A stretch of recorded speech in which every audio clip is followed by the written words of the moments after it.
Il est 4h14 à Paris lorsque le commandant du vol Air France 447 envoie son dernier message pour signaler une panne électrique. À ce moment, l'Airbus A330, parti de Rio de Janeiro à minuit heure de Paris, se trouve selon les experts près d'un archipel de l'océan Atlantique. Depuis, plus aucune nouvelle de l'avion qui transportait 216 passagers et 12 membres d'équipage. Il devait atterrir ici au terminal 2E de l'aéroport de Roissy-Charles de Gaulle à 11h15. Au moment de sa disparition, l'avion traversait une zone orageuse avec de fortes perturbations.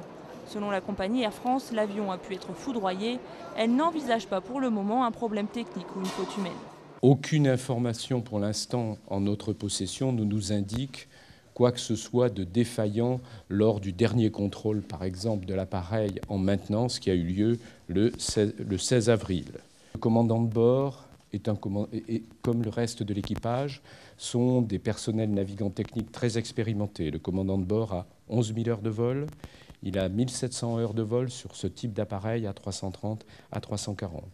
Des recherches ont commencé des deux côtés de l'Atlantique. Le Brésil a mobilisé son armée postée au large des côtes. Un avion de reconnaissance français est également parti depuis Dakar pour repérer le lieu du drame. Les familles, elles, ont été placées à l'écart et ont reçu la visite du président de la République et du ministre des Transports Dominique Bussereau.